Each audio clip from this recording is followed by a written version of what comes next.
Jam 1 pagi. Telepon rumahku berdering. Suara tetanggaku di seberang terdengar panik. Tutup semua jendela. Kunci pintu. Apapun yang kamu dengar, jangan melihat keluar. Aku kira dia hanya mengigau. Tapi kemudian, aku nekat mengintip dari tirai, dan pemandangan itu membuat darahku membeku. Sebelum ceritanya dimulai, silahkan tulis di kolom komentar dari daerah mana saja teman-teman yang menonton cerita ini. Jangan lupa like dan subscribe agar channel ini bisa semakin berkembang dan bisa mempersembahkan cerita yang lebih menarik lagi. Malam itu hening. Keheningan pukul 1 pagi terasa berbeda, lebih pekat dan menekan.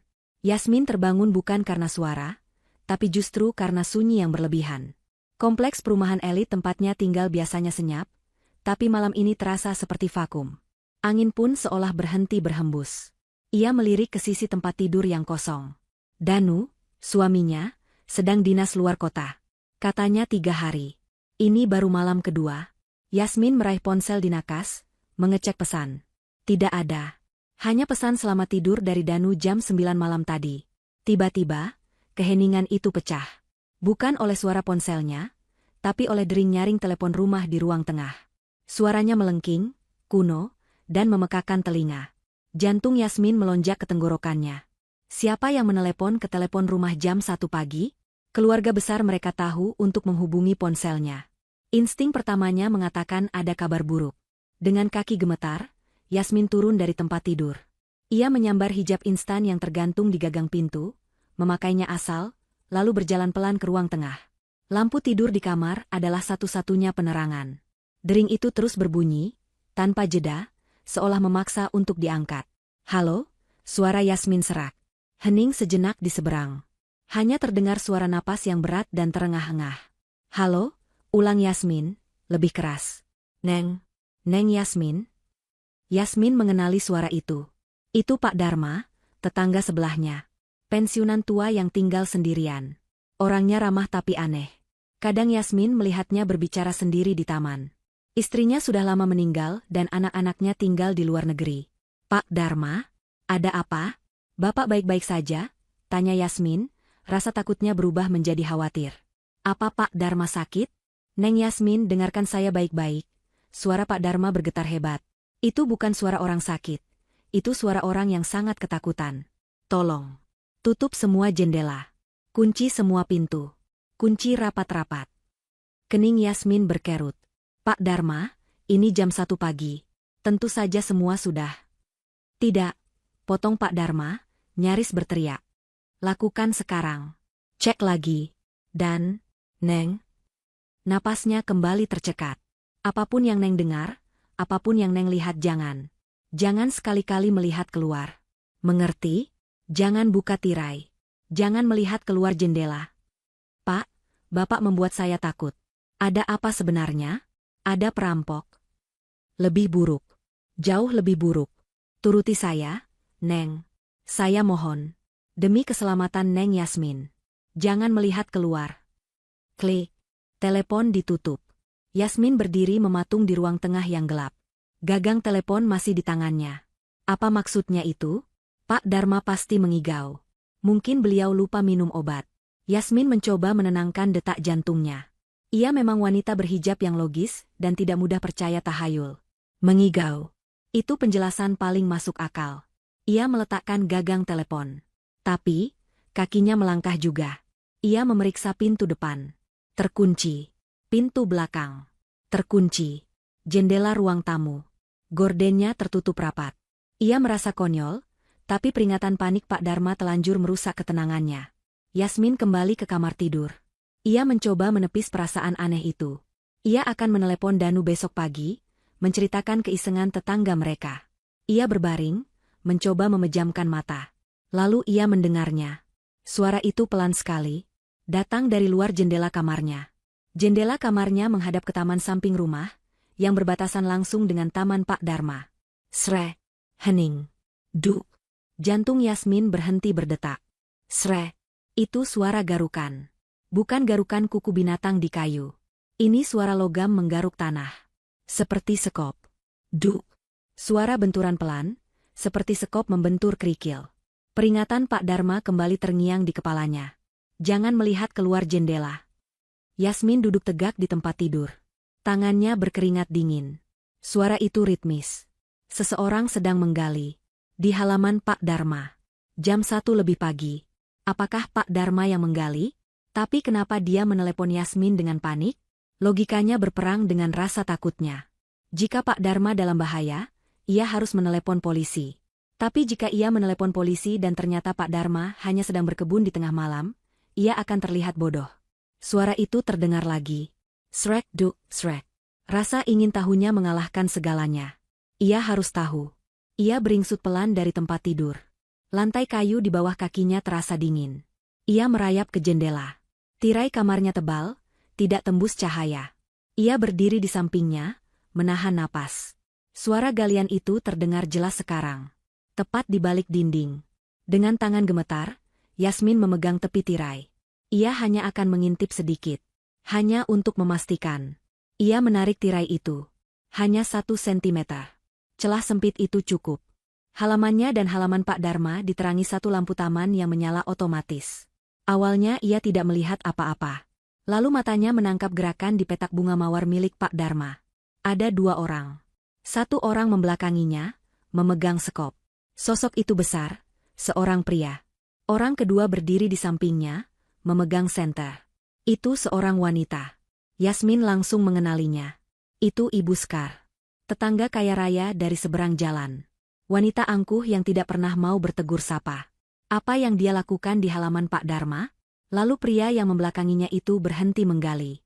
Ia meletakkan sekop dan berjongkok. Wanita itu, Ibu Sekar, menyerahkan sesuatu yang kecil dan gelap.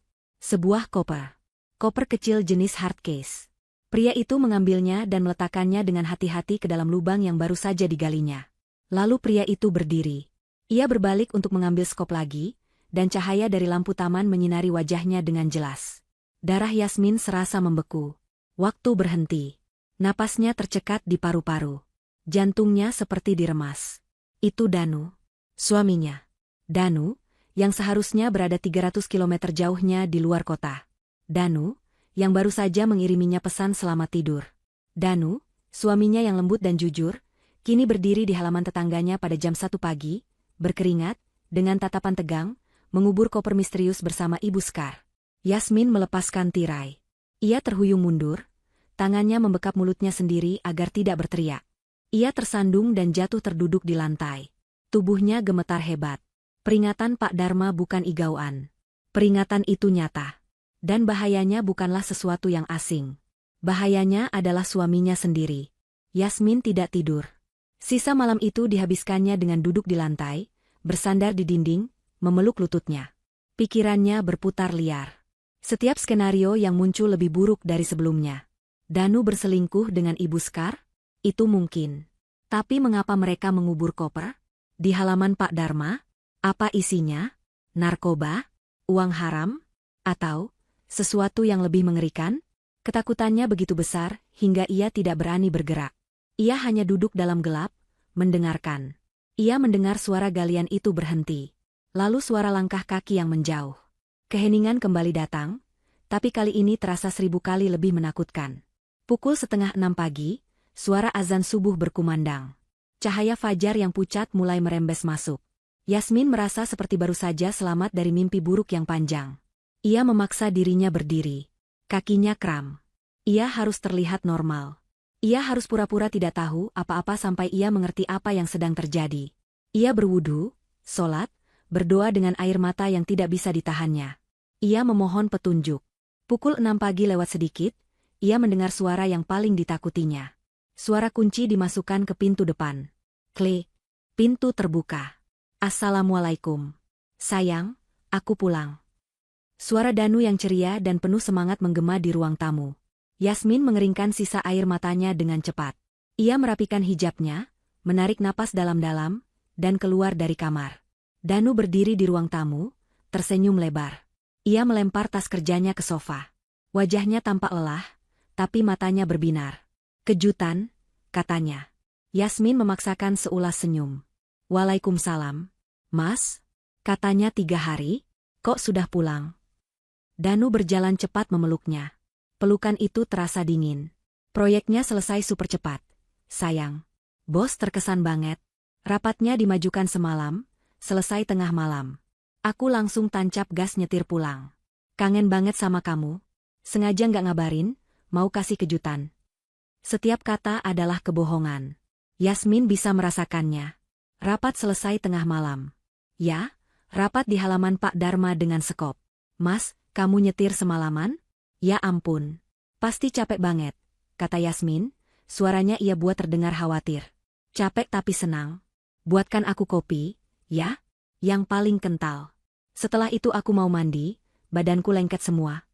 Danu mengecup keningnya, lalu berjalan ke kamar. Yasmin berdiri terpaku sejenak.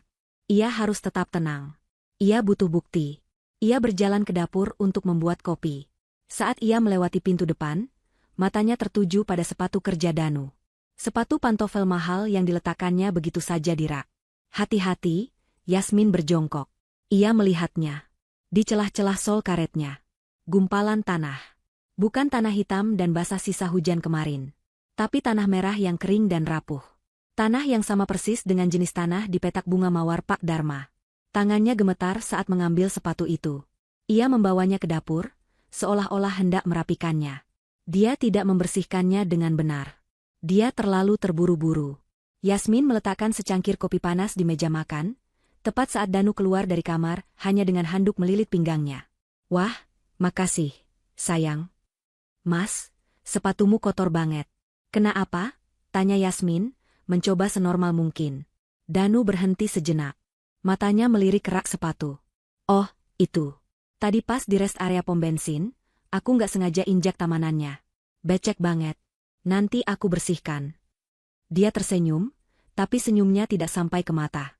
Dia berbohong lagi. Selama 1 jam berikutnya, Yasmin menjalani sebuah pertunjukan. Ia duduk di meja makan, mendengarkan Danu bercerita tentang rapat dan klien yang sukses. Ia tertawa di saat yang tepat. Ia menyajikan sarapan. Tapi di dalam, pikirannya menjerit. Pria di depannya ini adalah orang asing. Setelah Danu selesai mandi dan berkata ingin tidur sebentar, Yasmin tahu ia punya kesempatan. Aku ke depan dulu ya, Mas. Mau buang sampah sekaligus nyiram tanaman. Pamitnya. Iya, sayang. Jangan lama-lama ya, gumam Danu, sudah setengah tertidur. Yasmin segera keluar rumah. Jantungnya berdebar kencang. Tujuan pertamanya, Pak Dharma. Ia harus membuat Pak Dharma bicara. Ia mengetuk pintu rumah Pak Dharma. Lama. Tidak ada jawaban. Ia mengetuk lebih keras. Pak Dharma. Ini Yasmin. Akhirnya, pintu terbuka sedikit. Hanya celah selebar 5 senti. Mata Pak Dharma yang merah dan bengkak mengintip keluar. Wajahnya pucat pasi. Neng Yasmin. Desisnya. Pak Dharma, semalam telepon itu. Telepon apa? Potong Pak Dharma cepat. Suaranya tinggi dan panik. Saya tidak menelepon siapa-siapa. Tapi, Pak, Bapak bilang jangan lihat keluar. Saya tidak tahu Neng ngomong apa, bentak Pak Dharma. Neng Yasmin pasti mimpi. Saya sudah tua, jam segitu saya tidur nyenyak. Maaf, Neng, saya lagi kurang enak badan. Saat Pak Dharma berbicara, matanya tidak melihat ke arah Yasmin. Matanya terus melirik liar ke seberang jalan. Ke rumah besar bercat putih gading milik Ibu Sekar. Ketakutan di wajahnya begitu nyata. Pak, permisi. Pak Dharma membanting pintu tepat di depan wajah Yasmin. Yasmin tertegun. Dia tidak mimpi. Pak Dharma jelas berbohong. Dan dia berbohong karena dia takut setengah mati pada Ibu Sekar. Yasmin berbalik. Ia harus melihatnya sendiri. Dengan langkah pura-pura santai, ia berjalan di trotoar, melewati halaman Pak Dharma. Ia pura-pura memeriksa ponselnya. Ia sampai di petak bunga mawar itu. Tidak ada lubang. Tidak ada tanah yang digali. Tapi ada sesuatu yang baru. Sesuatu yang sangat besar dan mencolok. Sebuah pot gerabah terakota baru yang sangat besar, berisi tanaman hias geranium merah yang rimbun. Pot itu diletakkan tepat di atas titik di mana ia melihat Danu dan Ibu Sekar menggali. Pot itu tidak ada di sana kemarin sore. Yasmin yakin 100%. Mereka tidak hanya menguburnya. Mereka menyembunyikannya. Mereka menutupinya dengan rapi. Ini bukan tindakan impulsif. Ini terencana. Yasmin berjalan kembali ke rumahnya, tangannya terkepal erat. Udara pagi terasa dingin, tapi otaknya panas. Pak Dharma tidak mau bicara. Danu adalah pembohong ulung. Ibu Sekar adalah dalangnya. Dan tepat di bawah pot bunga cantik itu, terkubur sebuah rahasia yang membuat tetangganya takut setengah mati. Yasmin harus bersandiwara. Itu adalah satu-satunya hal yang ia tahu pasti. Ia menghabiskan sisa pagi itu dengan senyum palsu yang terasa kaku di pipinya. Ia membuatkan Danu sarapan mewah, menanyakan tentang tidurnya, dan berpura-pura tertarik pada detail-detail kebohongan yang keluar dari mulut suaminya. Setiap tawa Danu terdengar sumbang di telinga Yasmin. Setiap sentuhannya membuat kulit Yasmin meremang. Pria ini, yang tidur di ranjangnya, adalah orang asing yang semalam mengubur rahasia di bawah pot bunga. "Mas, kamu tidur saja dulu. Kelihatan capek banget habis nyetir semalaman," kata Yasmin lembut, sambil membereskan piring. Danu tersenyum, senyum yang dulu selalu menenangkan hati Yasmin, tapi kini terlihat seperti topeng. "Iya, sayang. Aku mau tidur sebentar. Nanti siang kita makan di luar, ya? Kita rayakan proyekku yang sukses." "Tentu, Mas. Istirahat saja." Yasmin menunggu. Ia mencuci piring dengan gerakan pelan, telinganya waspada. Ia mendengar pintu kamar ditutup. Ia menunggu 10 menit, lalu 20. Akhirnya, ia mendengar suara dengkuran halus dari dalam kamar. Danu sudah tidur. Sekarang, jantungnya berdebar kencang. Ia tahu apa yang harus ia lakukan. Rumah mereka dilengkapi sistem keamanan canggih. 4 kamera CCTV di luar rumah, mencakup gerbang depan, taman samping, taman belakang, dan garasi. Semuanya terhubung ke server kecil yang disimpan di ruang kerja Danu. Yasmin tahu kata sandinya. Atau setidaknya, ia dulu tahu. Dengan langkah berjinjit, ia masuk ke ruang kerja Danu. Ruangan itu rapi, beraroma kopi dan kertas. Ia duduk di kursi kerja suaminya, kursi yang terasa asing. Ia menyalakan komputer. Layar menyala, menampilkan foto pernikahan mereka sebagai wallpaper. Perut Yasmin terasa mual. Ia membuka program keamanan. Jendela login muncul. Ia mengetik kata sandi mereka, Yasmin Danu 2020. Akses ditolak. Napas Yasmin tercekat. Jantungnya serasa jatuh ke lambung. Dia mengubahnya? Kapan? Ia mencoba lagi. Yasmin Danu 2020. Gagal. Ia mencoba tanggal lahir mereka, tanggal pernikahan. Gagal. Panik mulai menjalari dirinya. Tidak mungkin. Danu tidak pernah menyembunyikan apapun darinya. Tapi pria yang sekarang tidur di kamar sebelah bukanlah Danu yang ia kenal. Yasmin mencoba berpikir. Apa kata sandi lain yang mungkin ia gunakan? Ia teringat Danu pernah menyebut-nyebut soal investasi baru. Nama perusahaannya, Genesis. Ia mengetik, Genesis Project. Akses diberikan. Layar monitor berganti, menampilkan 4 kotak video streaming langsung. Yasmin merasa sedikit lega, namun juga terluka. Sejak kapan Danu punya rahasia pekerjaan darinya? Ia mengabaikan rasa sakit itu. Ia butuh rekaman. Ia membuka arsip rekaman. Ia mencari tanggal hari ini. Ia memundurkan waktu. Jam 3 pagi. Jam 2 pagi. Jam 1.30. Jam 1.15. Jam 1. Disinilah seharusnya. Ia melihat layar yang merekam taman samping. Ia melihat tirai jendelanya sendiri, tahu bahwa di baliknya ada dirinya yang ketakutan. Taman itu kosong. Lampu taman menyala redup. Pukul 1.1. Pukul 1.2. Tiba-tiba, layar berkedip. Gambar berubah menjadi semut abu-abu statis. Di sudut layar, tulisan merah kecil berkedip, data korup. Yasmin membelalakan matanya. Jari-jarinya menekan tombol fast forward dengan panik. Data korup. Pukul 1.3. Data korup. Pukul 1.4. Rekaman itu rusak. 10 menit penuh. Dari pukul 1.2 hingga pukul 1.12. Tepat di rentang waktu saat ia melihat Danu dan Ibu Sekar. Tepat saat mereka menggali. Tepat saat mereka mengubur koper itu. Pukul 1.13, gambar kembali normal. Taman itu kosong. Seolah tidak terjadi apa-apa. Dia menghapusnya, bisik Yasmin pada ruangan yang senyap. Ini bukan kecelakaan. Ini disengaja. Danu bukan hanya berbohong, dia juga seorang penyabotase. Dia tahu sistem CCTV itu. Dia tahu rekaman itu akan memberatkannya. Dia merusaknya. Mungkin dia merusaknya dari ponselnya, tepat setelah dia selesai mengubur koper itu. Rasa dingin menjalari tulang punggungnya. Dia tidak bisa mempercayai teknologi di rumahnya sendiri. Danu mengendalikan semuanya. Yasmin menutup program itu. Ia harus keluar dari rumah. Ia butuh sesuatu yang tidak bisa diretas oleh Danu. Sesuatu yang tidak terhubung ke internet. Sesuatu yang bodoh dan sederhana. Ia menyambar kunci mobilnya, menulis catatan singkat di meja makan. "Mas, aku ke supermarket sebentar, stok kopi habis." Ia mengemudi. Tangannya gemetar di setir. Ia tidak pergi ke supermarket.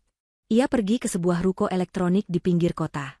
Tempat yang menjual segala macam barang, dari kabel bekas hingga peralatan mata-mata murahan.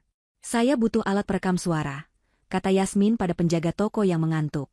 "Untuk kuliah, Bu?" "Bukan. Yang kecil. Yang paling kecil. Yang bisa merekam lama." Pria itu menggaruk kepalanya, lalu membungkuk di bawah etalase. Ia mengeluarkan sebuah kotak kecil. "Ini, Bu. Merekam 48 jam non-stop. Sensor suara juga ada. Dicas penuh bisa tahan seminggu." Alat itu kecil. Seukuran ibu jari orang dewasa. Tipis dan berwarna hitam. "Sempurna. Saya ambil," kata Yasmin. Ia kembali ke mobil. Ia duduk di parkiran, membaca buku manualnya. Cukup mudah. Satu tombol untuk menyala. Saat ia kembali ke rumah, Danu masih tertidur. Bagus. Yasmin kembali ke ruang kerja Danu. Kemana ia harus meletakkannya? Ia melihat ke sekeliling. Di bawah meja, terlalu jelas. Di rak buku, bisa terlihat. Matanya tertuju pada pot tanaman hias palsu di sudut ruangan. Tanaman plastik yang dibenci Yasmin, tapi Danu bersikeras menyimpannya. Yasmin berjalan ke pot itu. Ia merogoh ke dalam kerikil-kerikil buatan di dasarnya. Ia menggali sedikit, meletakkan alat perekam itu di sana, lalu menutupinya lagi dengan kerikil. Mikrofonnya menghadap keluar, ke arah meja kerja Danu. Tidak akan ada yang tahu. Yasmin keluar dari ruang kerja, menutup pintu dengan pelan. Ia sudah melakukan bagiannya.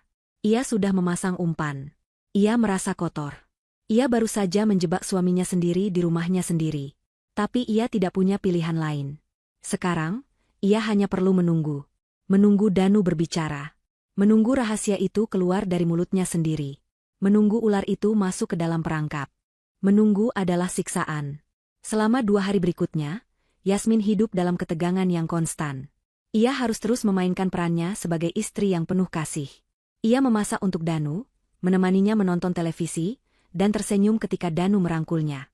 Tapi setiap kali Danu masuk ke ruang kerjanya untuk bekerja, atau menelepon klien, jantung Yasmin berdebar begitu kencang hingga ia takut Danu bisa mendengarnya. Ia tidak berani memeriksa alat perekam itu. Belum. Ia butuh sesuatu yang substansial. Mengambilnya terlalu cepat berisiko ketahuan. Untuk mengalihkan pikirannya, dan untuk mencari jawaban, Yasmin memutuskan untuk menyelidiki musuh yang sebenarnya, Ibu Sekar. Saat Danu sedang fokus bekerja di ruang kerjanya, Yasmin duduk di meja makan dengan laptopnya. Ia mulai mencari. Pencarian sederhana. Ibu Sekar, dan nama kompleks perumahan mereka. Hanya sedikit yang muncul. Artikel majalah properti lokal yang menampilkan rumah mewahnya. Foto-fotonya di acara sosialita kota, selalu mengenakan perhiasan yang mencolok. Ia tampak angkuh, dingin, dan sangat kaya. Tapi dari mana kekayaannya berasal? Yasmin menggali lebih dalam. Ia mencari nama suami Ibu Sekar. Ternyata, suami yang sekarang adalah suami keduanya. Suami pertamanya sudah lama meninggal. Yasmin mencari nama suami pertamanya itu. Satu artikel berita lama muncul. Dari portal berita lokal, 10 tahun yang lalu. Judulnya membuat Yasmin merinding. Pengusaha properti sukses tewas, diduga jatuh dari balkon apartemen. Yasmin mengklik tautan itu. Artikel itu menceritakan bagaimana seorang pengusaha kaya raya ditemukan tewas di lobi apartemen mewahnya. Ia diduga terpeleset dan jatuh dari balkon unit penthouse-nya di lantai 30. Polisi mengklasifikasikan kasus itu sebagai kecelakaan murni. Tidak ada tanda-tanda perlawanan. Satu-satunya saksi adalah istrinya yang masih muda, yang saat itu sedang berada di kamar mandi. Istri itu adalah Sekar. Yasmin membaca artikel itu berulang-ulang. Kecelakaan murni. Ia teringat tatapan mata Ibu Sekar malam itu di bawah lampu taman. Tatapan dingin dan penuh perhitungan. Ini bukan kecelakaan. Yasmin bisa merasakannya di sumsum tulangnya. Ibu Sekar membunuh suaminya untuk mendapatkan hartanya. Dan sekarang, 10 tahun kemudian, dia melibatkan Danu dalam kejahatan lainnya. Tapi itu belum menjawab pertanyaan utamanya. Kenapa halaman Pak Dharma? Kenapa bukan halaman Ibu Sekar sendiri? Kenapa bukan tempat lain? Pasti ada sesuatu yang istimewa dengan rumah Pak Dharma. Yasmin membuka tab baru. Kali ini ia tidak mencari nama. Ia mencari alamat. Sejarah rumah, diikuti dengan alamat rumah Pak Dharma. Hasilnya lebih mengejutkan. Sebuah artikel blog yang sudah lama terlupakan, ditulis oleh seorang jurnalis investigasi lokal. Judulnya, Misteri Hilangnya Seorang Aktivis. Artikel itu menceritakan tentang seorang pria, seorang aktivis anti korupsi yang sangat vokal. Ia dikenal gigih membongkar kasus-kasus suap yang melibatkan pejabat tinggi dan pengusaha properti. Tiba-tiba, 11 tahun yang lalu, pria itu menghilang. Tepat 1 minggu sebelum ia dijadwalkan memberikan kesaksian besar. Polisi mencarinya. Keluarganya mencarinya. Tapi ia lenyap begitu saja. Tidak ada jejak. Kasus itu menjadi dingin dan akhirnya dilupakan. Yasmin menggulir ke bawah, membaca detail kehidupan sang aktivis. Matanya terpaku pada satu kalimat. Tempat tinggal terakhir yang diketahui dari aktivis tersebut adalah sebuah rumah sederhana di Kompleks Gria Kencana. Itu adalah nama kompleks perumahan mereka. Dan alamat yang tercantum adalah alamat rumah yang sekarang ditempati oleh Pak Dharma. Kepala Yasmin pusing. Semuanya terhubung. Seorang aktivis anti korupsi menghilang dari rumah itu. Setahun kemudian, seorang pengusaha properti, yang mungkin terkait dengan kasus korupsi itu, tewas, kecelakaan. Istrinya, Ibu Sekar, mewarisi segalanya. Dan sekarang, Ibu Sekar dan Danu mengubur koper di halaman rumah tempat aktivis itu dulu tinggal. Pak Dharma. Siapa Pak Dharma sebenarnya? Apakah dia hanya pensiunan pikun? Atau dia tahu sesuatu? Ketakutannya pada Ibu Sekar sekarang sangat masuk akal. Yasmin menutup laptopnya. Ia butuh udara segar. Ia berjalan ke pintu depan, membukanya. Ia hanya ingin berdiri di teras, menjernihkan pikirannya. Saat ia melangkah keluar, kakinya menyentuh sesuatu yang lembut di keset. Ia melihat ke bawah. Itu adalah secari kertas yang dilipat rapi. Kertas buram yang sobek tidak beraturan. Jelas diselipkan dari bawah pintu. Dengan tangan gemetar, Yasmin mengambilnya. Ia melihat ke kiri dan ke kanan. Jalanan sepi. Pintu rumah Pak Dharma tertutup rapat. Ia membuka lipatan kertas itu. Hanya ada satu kata yang tertulis di sana. Ditulis dengan huruf kapital yang gemetar dan tertekan kuat. Perpustakaan. Perpustakaan? Apa maksudnya? Perpustakaan kota? Perpustakaan di rumah Pak Dharma? Ini jelas pesan dari Pak Dharma. Dia terlalu takut untuk bicara, tapi dia memberinya petunjuk. Yasmin meremas kertas itu di tangannya. Ia sekarang memiliki 2 misteri yang harus dipecahkan. Sebuah alat perekam yang tersembunyi di ruang kerja suaminya, menunggu untuk menangkap kebohongan. Dan sebuah petunjuk samar yang menghubungkan semua ini ke masa lalu yang kelam.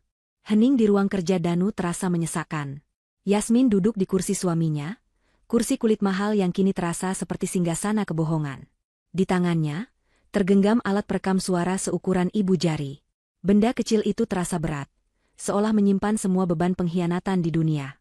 Ia baru saja selesai mendengarkan. Dan apa yang ia dengar telah menghancurkan sisa-sisa kepercayaan yang ia miliki terhadap suaminya. 2 hari ia menunggu. 2 hari ia hidup dalam sandiwara, tersenyum, memasak, dan tidur di samping pria yang ia tahu telah bersekongkol di belakangnya. Danu tampak gelisah. Ia sering menerima telepon di ruang kerjanya, berbicara dengan suara pelan. Ia pikir Yasmin tidak curiga. Ia pikir Yasmin adalah istri penurut yang mudah dibodohi. Ia salah besar. Kesempatan itu datang siang ini. Danu, dengan senyum palsu yang sama, mengecup kening Yasmin. Sayang, aku makan siang di luar ya. Ketemu klien penting. Mungkin agak sore baru pulang. Yasmin hanya mengangguk, memaksakan senyum. Hati-hati di jalan, Mas. Saat suara mobil Danu menghilang di ujung jalan, Yasmin tidak menunggu sedetik pun. Ia berlari ke ruang kerja. Tangannya gemetar hebat saat ia berlutut di depan pot tanaman palsu di sudut ruangan. Ia menyingkirkan kerikil-kerikil plastik itu, merasakan benda logam dingin di ujung jarinya. Ia menarik alat perekam itu keluar. Ia duduk di kursi Danu, memasang earphone ke telinganya, dan menekan tombol play. Jantungnya berdebum begitu keras, hingga ia takut tidak bisa mendengar rekamannya. Awalnya hanya sunyi. Lalu suara Danu sedang menelepon, hal-hal biasa soal pekerjaan. Yasmin mempercepat rekaman, melewati jam-jam kosong. Ia hampir menyerah, mengira tidak ada apa-apa. Lalu, ia menemukannya. Rekaman dari tadi malam. Pukul 11, jauh setelah Yasmin pura-pura tertidur.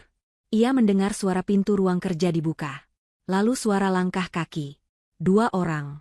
Kamu yakin istrimu tidak curiga? Suara wanita itu serak dan dingin. Yasmin langsung mengenalinya. Ibu Sekar. Dia ada di rumah ini. Dia ada di ruang kerja suaminya di tengah malam. Napas Yasmin tercekat. Yasmin tidak tahu apa-apa. Suara Danu terdengar. Tapi ada nada gentar di dalamnya, nada yang tidak pernah didengar Yasmin sebelumnya. Dia terlalu lurus untuk curiga. Dia percaya semua ceritaku. Lagi pula, rekaman CCTV malam itu sudah beres. Tidak ada jejak. Bagus, desis Ibu Sekar. Karena kalau sampai rahasia ini bocor, kamu tahu akibatnya, Danu. Aku tidak main-main. Utangmu bukan cuma lunas, tapi hidupmu juga selesai. Utang. Kata itu menghantam Yasmin seperti pukulan fisik. Utang apa? Danu tidak pernah punya masalah uang. Proyeknya selalu sukses. Bonusnya selalu besar. Setidaknya, itu yang Danu katakan padanya. Aku tahu. Balas Danu, suaranya sedikit meninggi. Aku tahu. Aku hanya tidak menyangka harus terlibat sejauh ini. Sekar? Ini gila. Mengubur barang di halaman orang tua itu. Bagaimana kalau dia melihat? Dia tidak melihat apa-apa. Potong Ibu Sekar. Pak Dharma itu sempurna. Dia pikun. Dia bahkan tidak ingat apa yang dia makan tadi pagi. Tidak ada yang akan percaya padanya. Justru dia alasan kenapa kita harus memindahkannya. Yasmin menahan napas. Ini dia. Apa maksudmu? Tanya Danu. Terdengar suara Ibu Sekar mendesah, seolah jengkel. Orang tua itu, akhir-akhir ini dia mulai bicara ngelantur. Bicara omong kosong soal masa lalu. Soal aktivis sialan yang dulu tinggal di rumah itu. Dia membuatku gugup. Aku tidak bisa menyimpan koper itu di rumahku lagi. Terlalu berisiko kalau dia mulai menarik perhatian. Halamannya adalah tempat terakhir yang akan dicari orang. Apalagi dengan pot bunga baru yang cantik di atasnya. Koper apa sebenarnya itu? Tanya Danu. Kau bilang hanya dokumen bisnis. Memang hanya itu, jawab Ibu Sekar cepat. Terlalu cepat. Hanya buku catatan lama. Milik suami pertamaku. Isinya omong kosong soal kesepakatan bisnis dia. Tapi kalau jatuh ke tangan yang salah, bisa jadi masalah besar. Aku hanya perlu menyimpannya di tempat yang aman untuk sementara. Sampai situasi tenang. Bohong. Yasmin tahu Ibu Sekar bohong. Jika itu hanya omong kosong bisnis, dia tidak akan mengambil risiko sebesar ini. Dan kamu yakin aman di sana? Desak Danu. Di bawah pot? Sangat aman. Selama kamu menjaga mulutmu tetap tertutup. Dan pastikan istrimu yang manis itu tidak pernah curiga. Terdengar suara langkah kaki. Sekarang aku pergi. Ingat, Danu. Kita terikat dalam hal ini. Kamu tidak bisa lari dari utangmu, dan kamu tidak bisa lari dariku. Suara pintu ditutup. Hening. Yasmin mencabut earphone dari telinganya. Ia duduk terdiam, gemetar. Jadi, ini kebenarannya. Suaminya, Danu, pria sukses yang ia kagumi, ternyata terlilit utang pada wanita jahat seperti Ibu Sekar. Kemungkinan besar utang judi. Yasmin teringat Danu sering lembur di depan komputer, tapi selalu menutup layar laptopnya setiap kali Yasmin masuk. Yasmin pikir dia bekerja.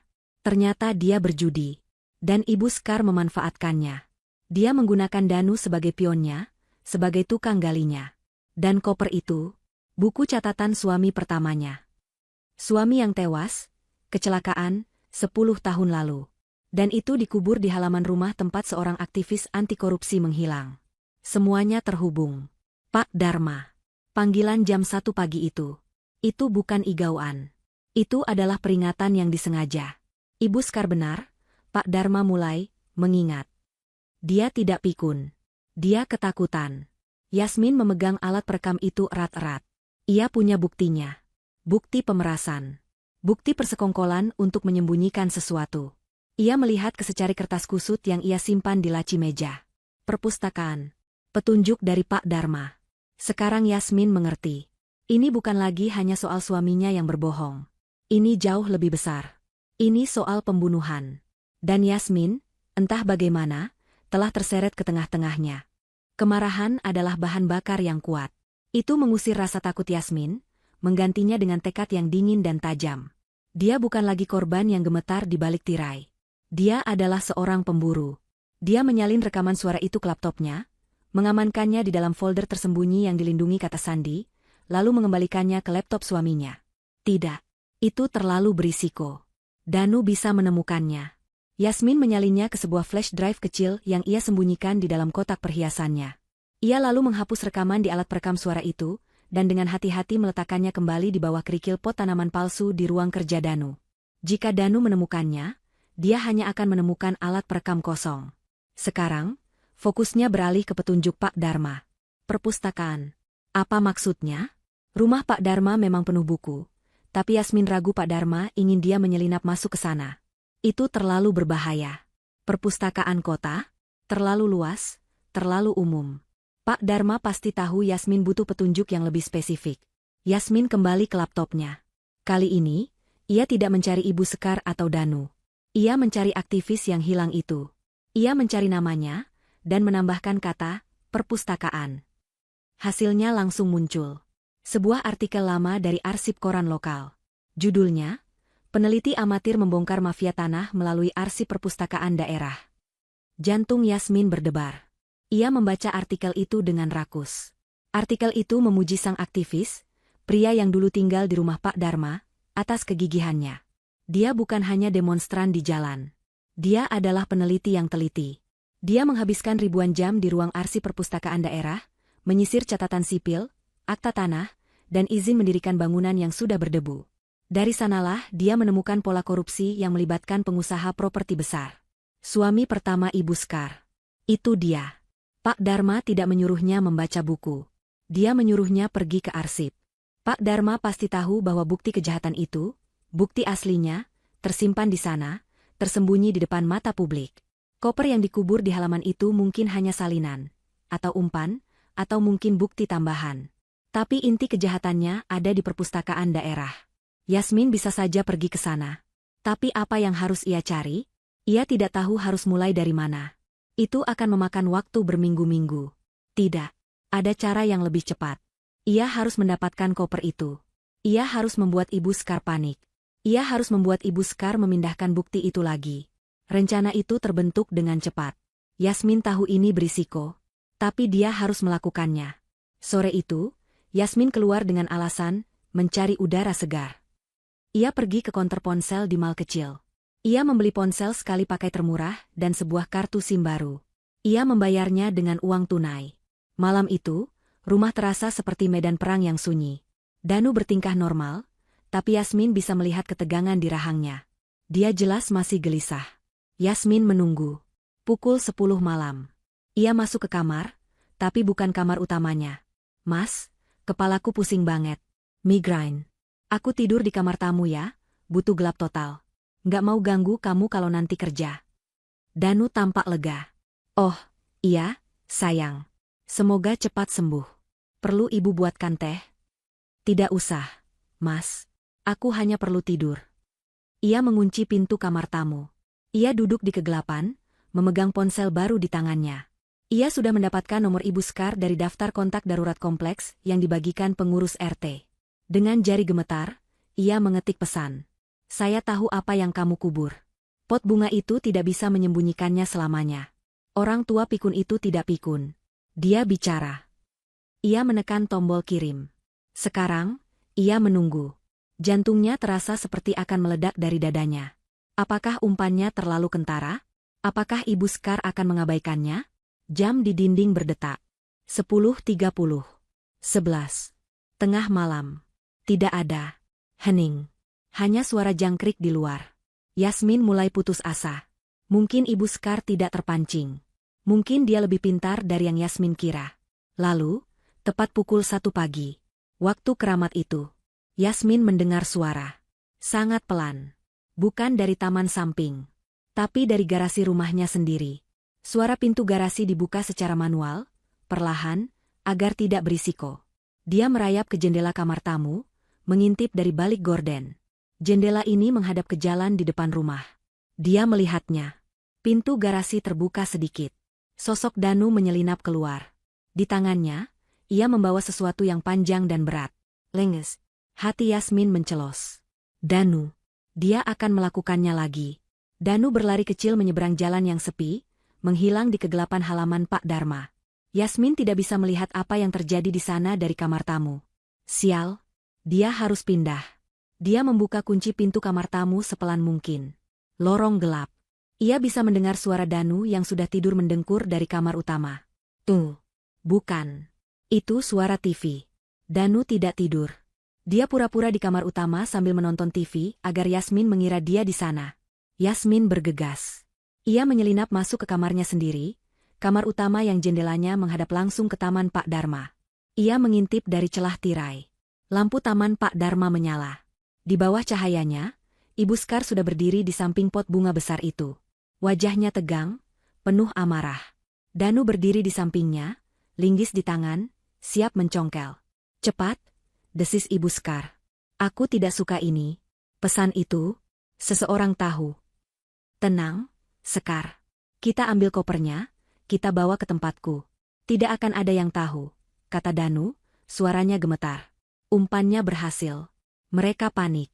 Yasmin mengeluarkan ponselnya, ponsel pribadinya, dan menekan tombol rekam video. Ia harus mendapatkan bukti visual.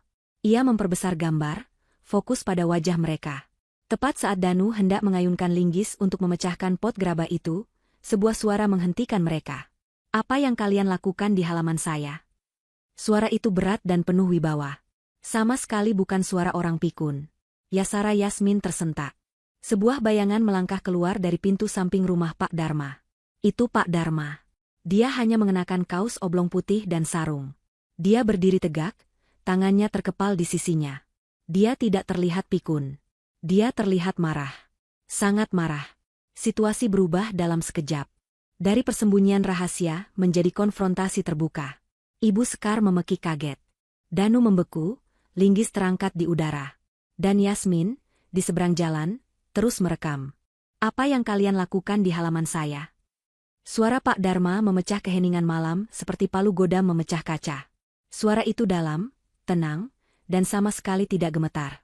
Itu bukan suara orang pikun yang kebingungan. Itu adalah suara seorang pria yang memegang kendali penuh. Danu membeku seperti patung.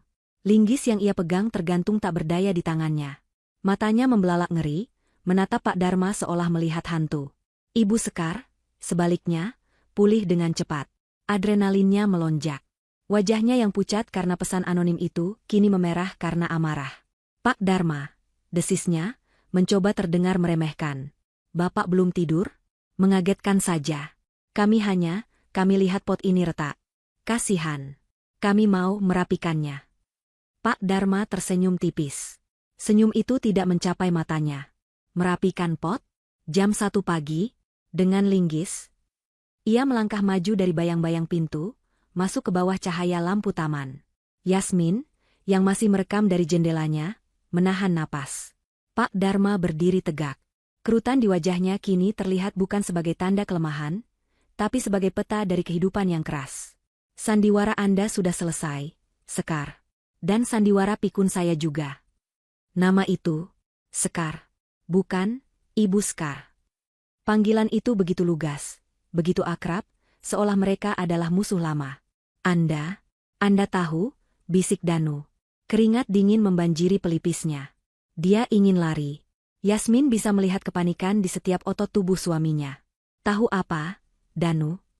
Pak Dharma memindahkan tatapannya ke Danu.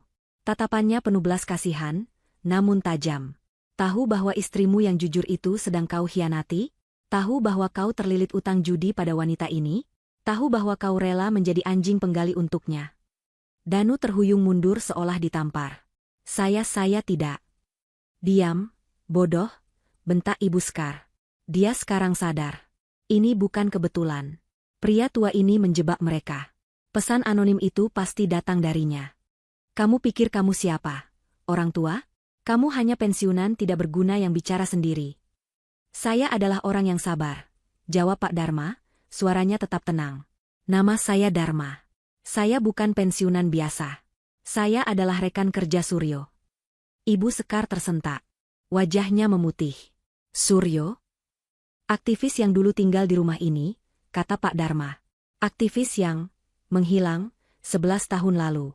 Tepat 1 minggu sebelum dia membongkar skandal korupsi properti terbesar di kota ini. Skandal yang didalangi oleh almarhum suami pertamamu. Yasmin gemetar. Jadi itu benar. Semuanya terhubung. Suryo dibunuh. Lanjut Pak Dharma, suaranya berat. Dibunuh oleh orang-orang suruhan suamimu. Jasadnya tidak pernah ditemukan. Tapi pekerjaannya masih ada. Saya bersumpah di hari dia menghilang, saya akan mendedikasikan sisa hidup saya untuk menjatuhkan kalian. Saya membeli rumah ini.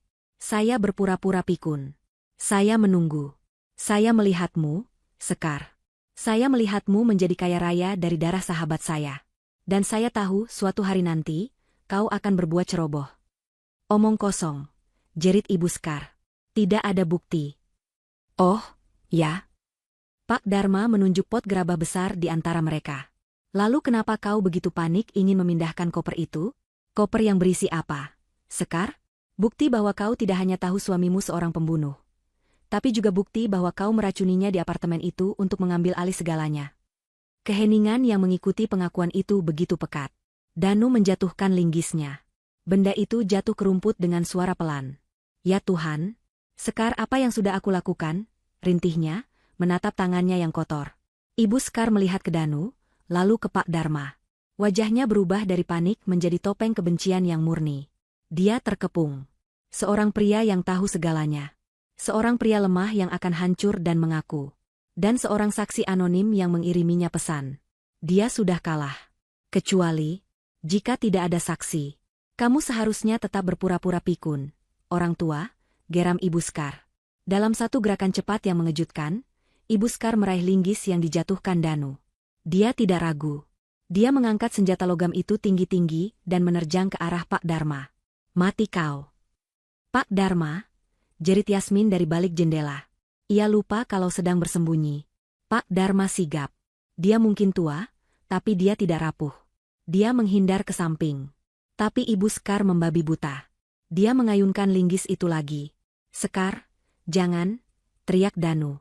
Dia akhirnya bergerak. Dia tidak mencoba menyelamatkan Pak Dharma. Dia mencoba menghentikan Ibu Sekar. Dia mencengkeram lengan Ibu Sekar, mencoba merebut linggis itu. Hentikan, ini sudah gila. Lepaskan aku, pengecut. Ibu Sekar memutar tubuhnya, menggunakan seluruh berat badannya untuk mendorong Danu menjauh. Itu adalah dorongan panik yang penuh kekuatan. Danu, yang tidak siap, terdorong ke belakang. Dia kehilangan keseimbangan. Dia terhuyung. Ibu Sekar, yang mencoba menyerang Pak Dharma, tidak melihat kemana Danu terjatuh. Tapi Pak Dharma melihat. Dan Yasmin melihat. Di tepi taman mawar itu, ada sebuah bangku taman dari batu cor. Bangku tua peninggalan pemilik lama. Berat, kokoh, dengan ujung sandaran tangan yang berbentuk ukiran tajam. Danu jatuh terduduk di atasnya. Tapi dorongan Ibu Sekar terlalu kuat. Tubuhnya terus terdorong ke belakang. Krak. Suara itu tidak keras. Itu suara tumpul yang mengerikan.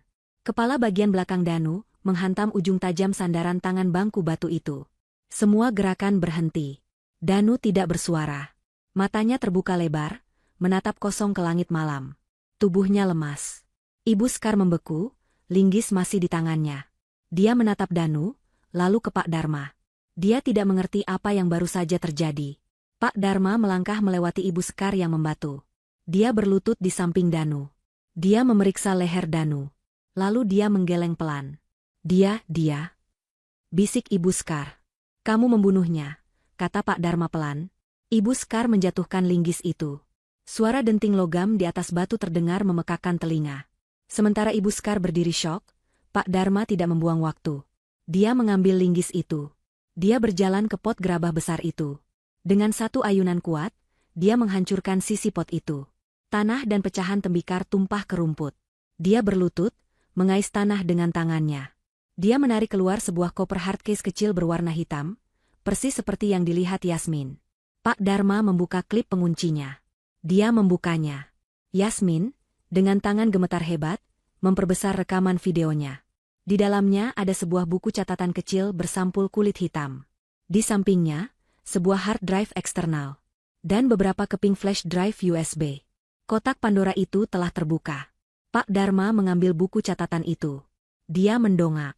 Matanya menatap lurus ke jendela kamar Yasmin, menembus kegelapan. Dia tahu Yasmin ada di sana. Dia tahu Yasmin merekam semuanya. "Neng Yasmin," panggilnya, suaranya tenang dan jelas melintasi halaman yang sunyi. "Saya rasa, sekarang Neng bisa panggil polisi." Jari-jari Yasmin seperti balok es. Ia tidak bisa merasakan ponsel di tangannya. Ia berhenti merekam. Rekaman berdurasi 14 menit itu tersimpan. Jantungnya berdebum, bukan karena takut, tapi karena syok. Danu, suaminya, tergeletak tak bergerak di bangku batu itu. Dibunuh oleh wanita yang dia bantu. "Neng bisa panggil polisi." Suara Pak Dharma menyentaknya kembali ke kenyataan. "Polisi?" "Ya, polisi." Ia tidak menelepon dari ponsel pribadinya.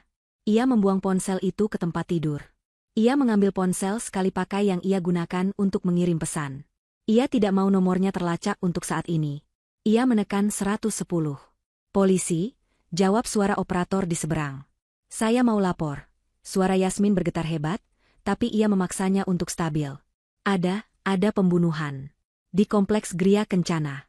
Di rumah Pak Dharma. Blok C nomor 12. Pelakunya masih di lokasi. Korbannya 2 orang. 2 orang? Satu tergeletak di halaman. Satu lagi, saya tidak yakin.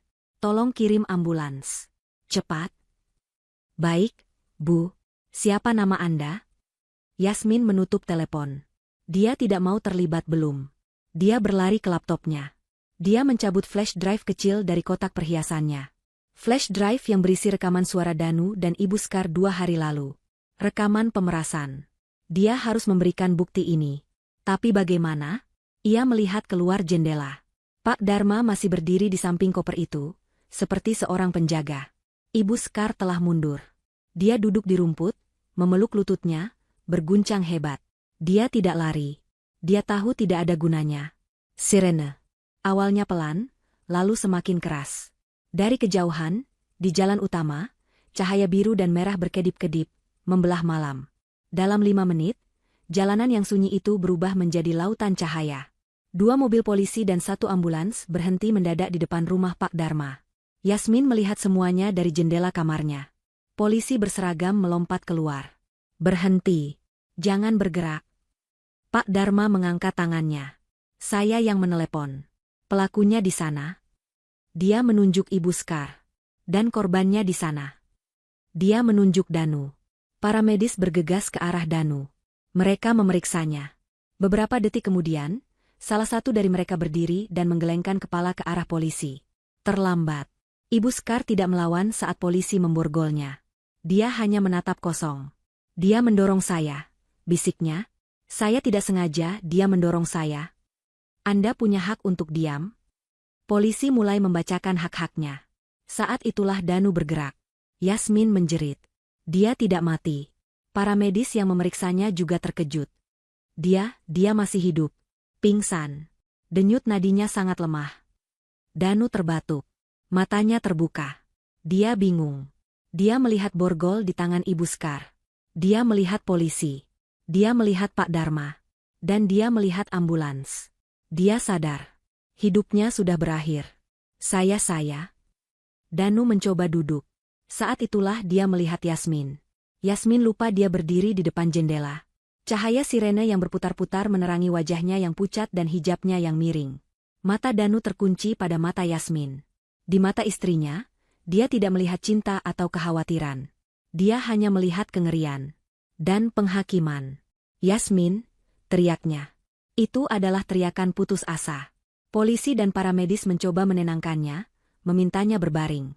Tapi Danu, dengan sisa tenaga terakhirnya, didorong oleh rasa malu dan ketakutan yang luar biasa akan penjara, melakukan hal yang tak terpikirkan. Dia tahu Yasmin adalah satu-satunya saksi yang melihat segalanya. Dia tahu Yasmin punya bukti. Dengan satu dorongan kuat, dia menyibak para medis. Dia melompat berdiri, mengabaikan rasa sakit di kepalanya. Dia berlari. Bukan ke gerbang. Bukan ke polisi. Dia berlari menyeberang jalan. Ke rumahnya. Ke pintu depannya, yang dia tahu tidak dikunci Yasmin.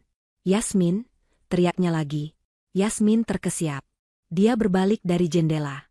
Dia mendengar suara pintu depan rumahnya didobrak terbuka. "Masuk. Cek rumah sebelah," teriak komandan polisi. Yasmin mundur. Dia berlari ke pintu kamarnya. Terlambat. Danu mendobrak masuk ke kamar tidur mereka. Wajahnya liar. Ada darah di belakang kepalanya. Dia bukan lagi suaminya. Dia adalah binatang yang terpojok. Kamu, desisnya. Kamu menjebakku. Kamu merekamnya. Kan? Kamu. Danu, hentikan. Berikan padaku. Dia melihat ponsel pribadi Yasmin tergeletak di tempat tidur. Dia menerekamnya. Ini rekamannya? Bukan. Bohong. Dia melihat flash drive kecil di tangan Yasmin. Atau ini? Dia menerjang Yasmin. Yasmin menjerit. Danu mencengkeramnya, menarik hijabnya hingga sebagian rambutnya terlihat. Dia merebut flash drive itu. Aku tidak akan ke penjara, teriaknya. Dia menggunakan tubuh Yasmin sebagai tameng saat dua orang polisi masuk ke kamar dengan senjata teracung. Lepaskan dia. Letakkan tangan di kepala. Mundur. Danu berteriak, suaranya pecah. Mundur atau aku sakiti dia. Aku bersumpah. Dia memegang flash drive itu erat-erat. Ini buktinya. Aku akan menghancurkannya. Polisi ragu-ragu. Situasi menjadi penyanderaan. Yasmin, meski gemetar hebat, menatap mata suaminya. Dia sudah kehilangan segalanya. Rumahnya, pernikahannya, dan sekarang kebebasannya. Dia tidak akan kehilangan martabatnya. Sudah terlambat. Danu, bisiknya, suaranya dingin. Apa maksudmu? Kamu pikir aku bodoh? Yasmin berbohong. Kebohongan terbesar dalam hidupnya. CCTV yang kamu korup malam itu, aku sudah memulihkannya tadi sore. Aku punya salinan rekamanmu dan Ibu Skar menggali. Jauh sebelum malam ini. Wajah Danu pucat pasi. Kamu bohong. Apa aku terlihat bohong? Keraguan itu. Keraguan sepersekian detik itu. Cengkeramannya pada Yasmin sedikit mengendur. Saat itulah Pak Dharma muncul di pintu kamar, di belakang polisi. Dia tidak masuk. Dia hanya berteriak dengan otoritas penuh seorang komandan. Danu, di belakangmu. Itu adalah tipuan klasik. Tapi otak Danu yang terguncang dan panik mempercayainya. Dia tersentak, sedikit memutar tubuhnya. Itu adalah kesalahan fatal. Polisi tidak ragu. Mereka menerjang maju. Satu polisi menubruk Danu, membawanya ke lantai. Polisi kedua mengamankan Yasmin, menariknya menjauh.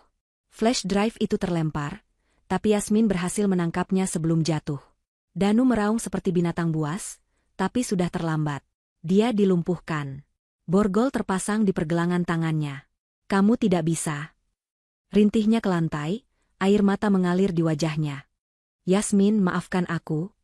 Yasmin hanya menatapnya, dingin. Dia membetulkan hijabnya yang terkoyak. Dia melangkah mundur saat polisi mengangkat Danu. Ibu baik-baik saja? Tanya seorang polisi wanita padanya. Yasmin mengangguk. Dia berjalan ke jendela, melihat keluar. Ibu Skar sedang dimasukkan ke mobil polisi.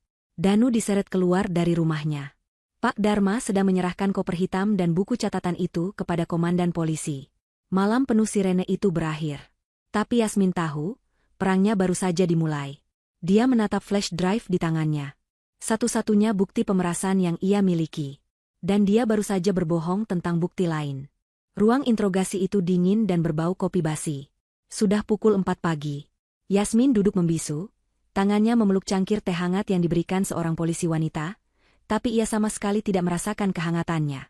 Sebuah selimut darurat disampirkan di bahunya. Di seberang meja, seorang detektif parubaya yang tampak lelah namun baik, Pak Binsar, menatapnya dengan sabar. Ia belum menekan Yasmin. Ia membiarkan wanita itu memproses syok yang baru saja merobek hidupnya. Di ruangan lain di kantor polisi itu, ia bisa mendengar sayup-sayup suara teriakan. Suara Ibu Skar. Jeritan penuh amarah dan penyangkalan. Di rumah sakit kota, di bawah penjagaan dua petugas, Danu sedang menjalani CT scan untuk kepalanya yang retak. Hidup mereka bertiga, yang terikat oleh halaman sempit itu, telah hancur dalam hitungan jam. Ibu Yasmin, kata Pak Binsar akhirnya, suaranya pelan dan penuh hormat. Saya tahu ini berat. Suami Anda ada di rumah sakit. Tapi saya perlu mendengar cerita dari Anda. Dari awal. Kenapa Ibu Dharma maksud saya? Pak Dharma menelepon Anda. Yasmin menarik napas panjang. Gemetarnya mulai reda, digantikan oleh kejernihan yang dingin. Sandiwaranya sudah selesai. Ia tidak perlu lagi berpura-pura. Ia meletakkan cangkir itu. Ia menatap lurus ke mata Pak Binsar. Itu dimulai 2 malam lalu, kata Yasmin. Suaranya stabil, datar, seolah menceritakan kisah orang lain. Dan ia menceritakan semuanya. Dia menceritakan tentang panggilan telepon panik jam 1 pagi. Peringatan Pak Dharma yang ia anggap igauan. Dia menceritakan bagaimana ia melanggar peringatan itu dan mengintip keluar jendela. Dia menceritakan kengerian saat melihat suaminya sendiri, Danu, yang seharusnya berada di luar kota, sedang menggali di halaman Pak Dharma bersama Ibu Skar. Dia menceritakan tentang koper hitam kecil itu. Dia menceritakan kepulangan Danu di pagi hari, kebohongan tentang rapat yang selesai lebih awal, dan tanah merah kering yang ia temukan di sol sepatunya. Dia menceritakan bagaimana Pak Dharma berpura-pura pikun dan membantah telah meneleponnya, sambil terus melirik ngeri ke rumah Ibu Skar. Dia menceritakan tentang pot bunga besar baru yang tiba-tiba muncul di atas bekas galian. Pak Binsar mendengarkan dengan saksama, sesekali membuat catatan, tidak menyela. Yasmin melanjutkan. Dia menceritakan tentang rekaman CCTV yang rusak. Tepat 10 menit saat kejahatan itu terjadi. Data korup. Dia menceritakan bagaimana Danu mengubah kata sandi komputer, dan bagaimana ia sadar suaminya telah meretas sistem keamanan rumahnya sendiri. Saya sadar saya tidak bisa mempercayainya, kata Yasmin. Saya harus punya bukti yang tidak bisa dia hapus. Dia menceritakan perjalanannya ke toko elektronik. Dia menceritakan tentang alat perekam suara kecil yang ia beli. Dia menceritakan bagaimana ia menyembunyikannya di bawah kerikil tanaman palsu di ruang kerja Danu. Lalu saya menunggu, katanya, dan mereka masuk ke perangkap saya.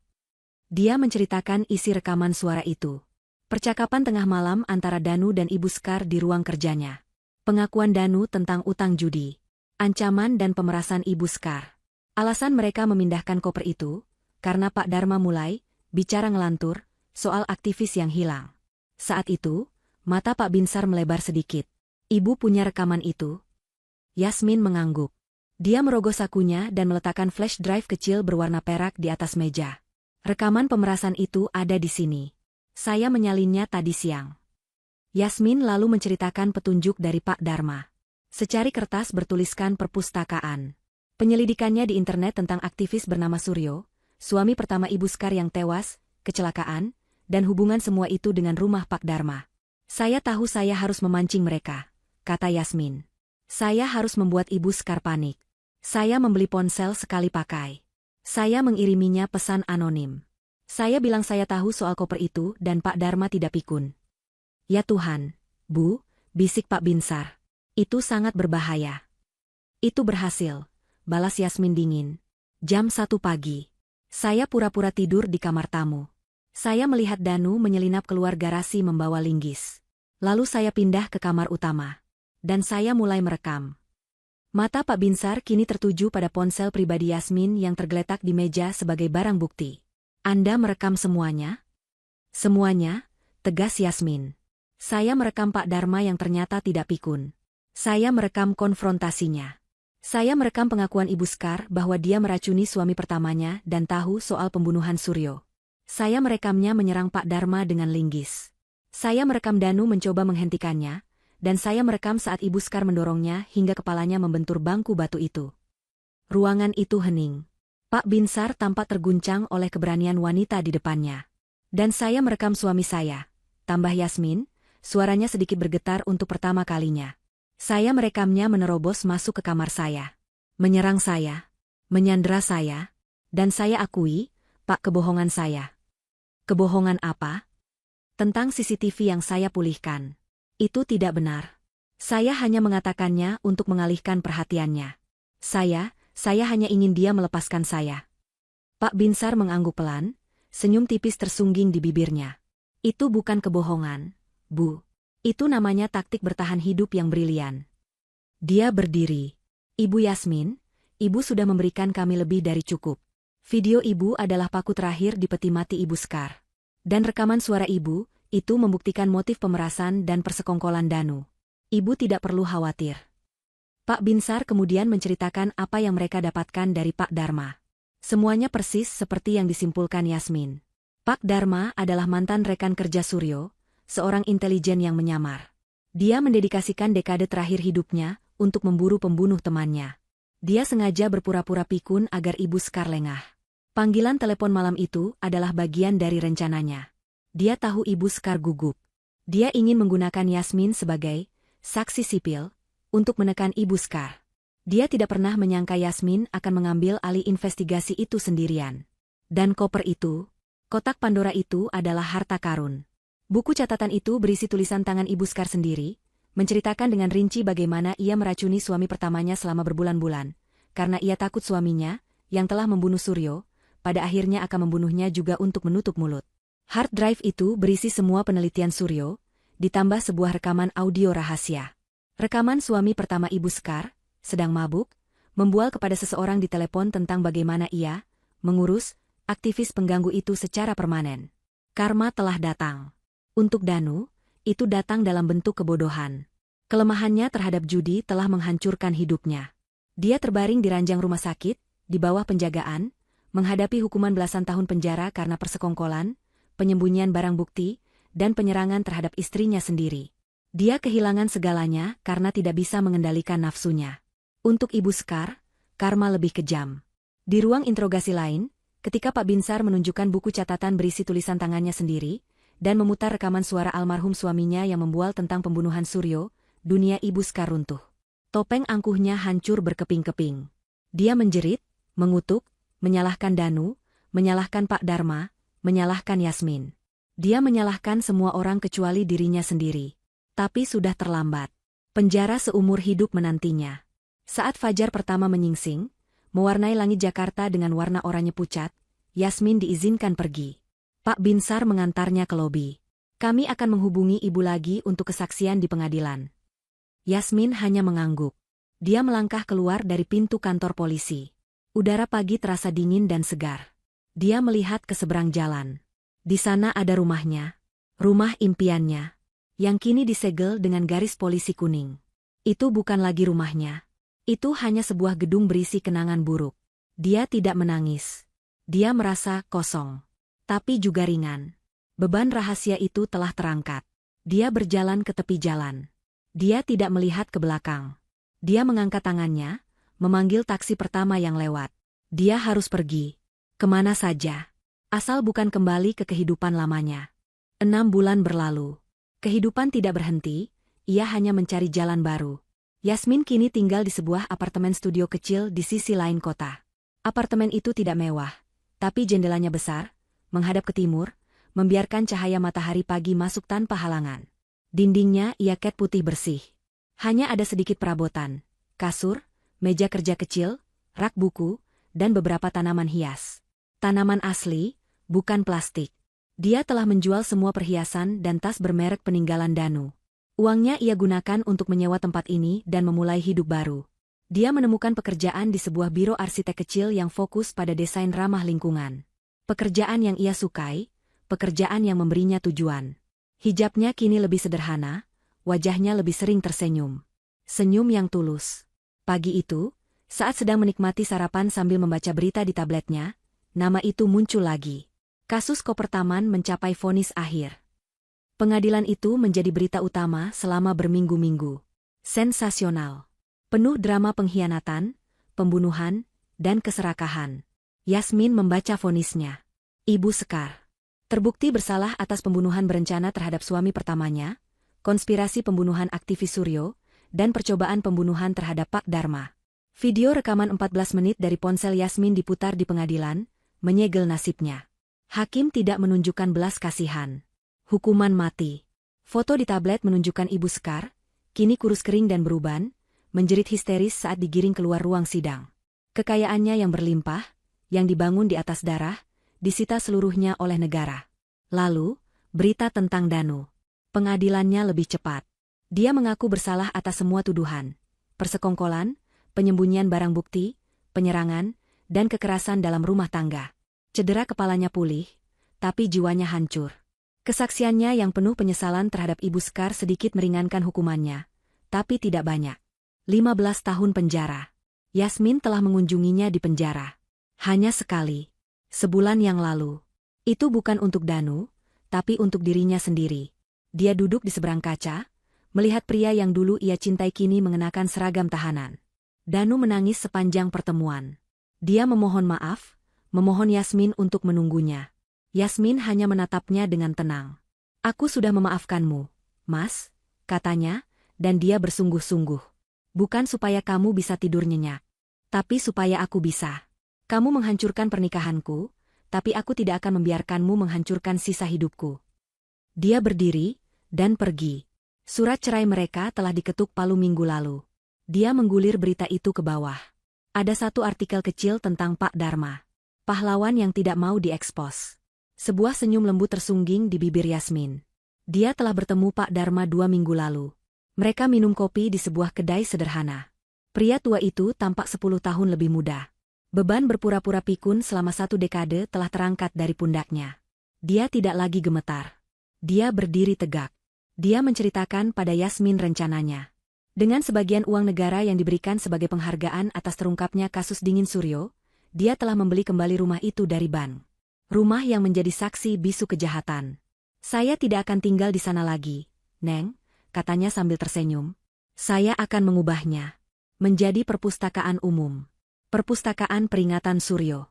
Dan pusat kecil untuk jurnalis muda yang ingin belajar investigasi. Itu akan menjadi warisannya. Dengan begitu, pengorbanan Suryo dan keberanian Neng Yasmin tidak akan sia-sia. Yasmin tersentuh. Dia berjanji akan membantu mendesain interior perpustakaan itu secara gratis. Yasmin meletakkan tabletnya. Dia selesai dengan masa lalu. Dia menghabiskan kopinya. Teleponnya berdering. Nama yang muncul di layar adalah nama baru. Rina. Teman barunya di kantor.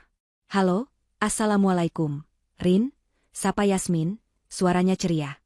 Waalaikumsalam, Yas. Mau makan siang bareng? Ada tempat soto baru buka, katanya enak banget. Yasmin melihat keluar jendela. Langit biru cerah. Kota di bawahnya sibuk, penuh kehidupan. Tentu, jawab Yasmin. Ayo, aku yang traktir hari ini. Dia mengambil tasnya, merapikan hijabnya di cermin. Untuk pertama kalinya setelah sekian lama, wanita yang balas menatapnya dari cermin itu tampak utuh. Dia tersenyum pada bayangannya sendiri. Dia melangkah keluar dari apartemennya, masuk ke dalam lift, dan berjalan keluar ke trotoar yang ramai. Dia berjalan di bawah sinar matahari pagi, membaur dengan kerumunan orang yang bergegas memulai hari mereka. Dia bukan lagi istri yang terkhianati, bukan lagi saksi yang ketakutan. Dia hanya Yasmin. Dan dia bebas. Fajar barunya telah tiba.